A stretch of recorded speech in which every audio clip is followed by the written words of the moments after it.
प्रिय मित्रों, जय श्री कृष्ण। मुहूर्त ज्योतिष के इस खास एपिसोड पर मैं आचार्य डॉक्टर विष्णु कुमार मिश्रा इस दिव्य एपिसोड पर आपका बहुत बहुत स्वागत करता हूं।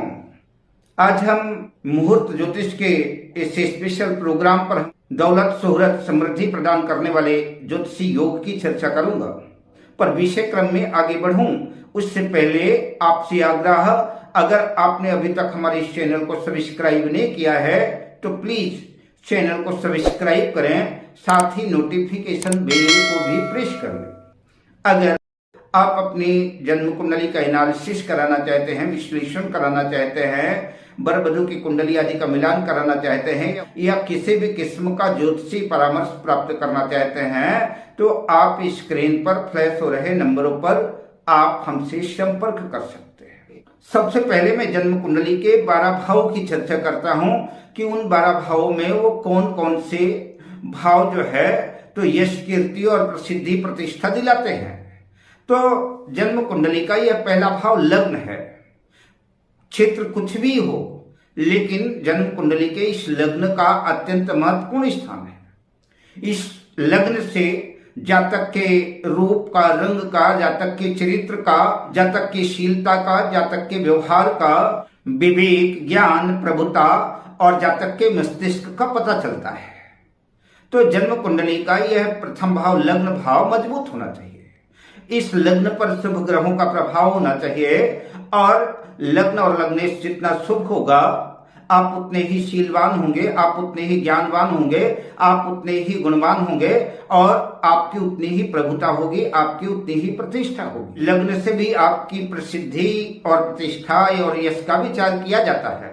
जन्म कुंडली का ये पंचम भाव, जन्म कुंडली के इस पंचम भाव से भी जो है आपकी यश की, आपकी प्रसिद्धि की, आपके कीर्ति की का विचार किया जाता है। जन्म कुंडली का ये पंचम भाव ज्ञान का भाव है, ये शिक्षा का भाव है, आपके एजुकेशन का भाव है। उच्च शिक्षा प्राप्त करेंगे और ज्ञानवान होंगे तो निस्संदेह ही समाज में आप पूजनीय होंगे, समाज में आपका आदर होगा, समाज में आपका मान सम्मान बढ़ेगा। इस पंचम भाव से भी यश, कीर्ति और प्रतिष्ठा का विचार विद्वान लोग करते हैं। एक सुभाषित श्लोक है, विद्युतम च नृपत्वम च न एव तुल्ये कदाचन स्वदेशे पूज्यते राजा विद्वानः सर्वत्र पूज्येत।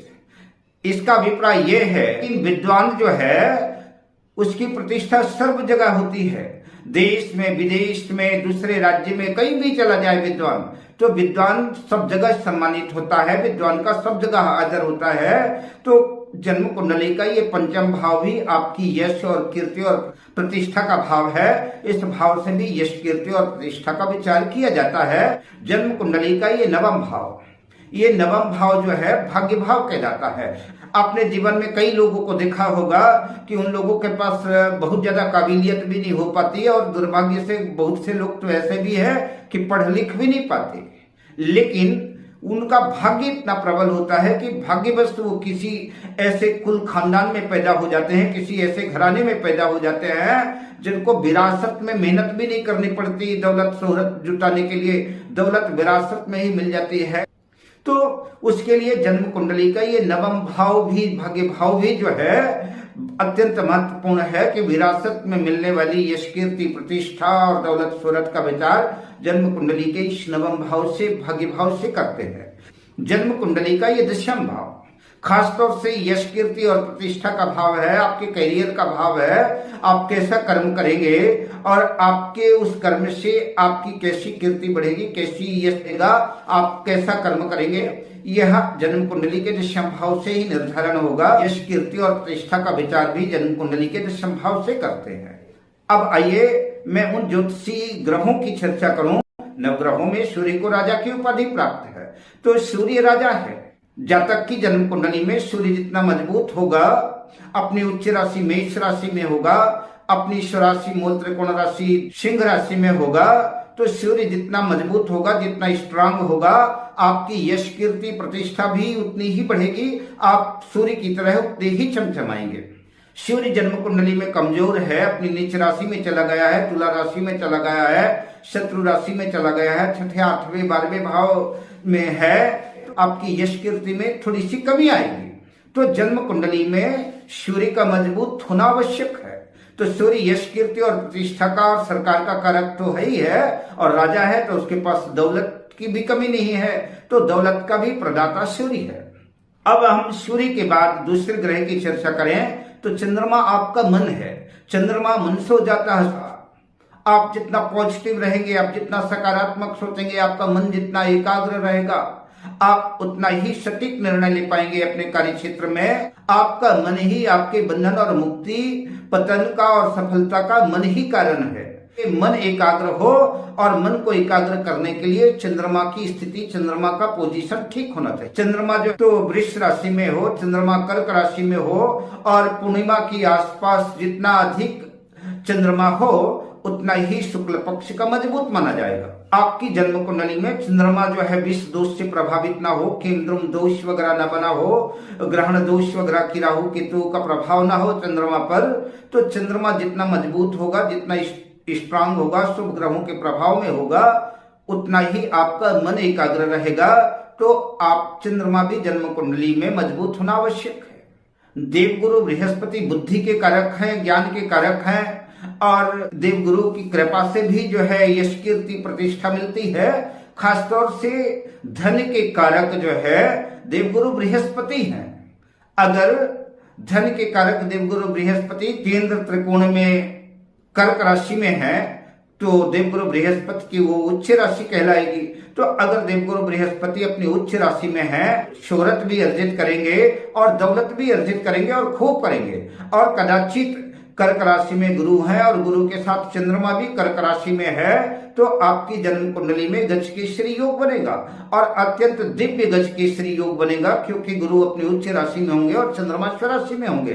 तो ऐसी स्थिति में आपका मन भी सटीक निर्णय लेगा, और गुरु का ज्ञान भी आप जातक को प्राप्त होगा, और गुरु जो है तो शोहरत भी दिलाएंगे और दौलत से भी आपको मालामाल करेंगे। या कि गुरु अपनी मूल त्रिकोण राशि धनु राशि में स्थित हो, या कि मीन राशि में स्थित हो, और इन राशियों में नहीं है तो मित्र राशि में भी हो, तब भी जो है थोड़ा सा न्यूनता आ जाएगी, फिर भी आपको दौलत दिलाएंगे, तो शोहरत दौलत मिलेगी। तो जन्म कुंडली में गुरु का भी मजबूत होना आवश्यक है। गुरु का भी शुभ प्रभाव में जितने ज्यादा होंगे, आपको उतने ही शोहरत और दौलत से मालामाल करेंगे। और लग्जरी सुख सुविधाओं का कारक ग्रह शुक्र माना जाता है। आपके पास चाहे जितनी भी हवेली हो, बिल्डिंग हो, और एक से बड़ी गाड़ियां हों, लेकिन अगर जन्म कुंडली में शुक्र कमजोर है, शुक्र की स्थिति ठीक नहीं है, तो शुक्र नहीं है तो सुख नहीं है, तो सुख का अभाव होगा। इसलिए अगर लग्जरी कंफर्ट जीवन जीना चाहते हैं तो आधुनिकता के परिवेश में लग्जरी जीवन प्रदान करने वाला ग्रह शुक्र है। तो आपकी जन्म कुंडली में अगर सुख की आवश्यकता है तो सुख की आवश्यकता पड़ेगी।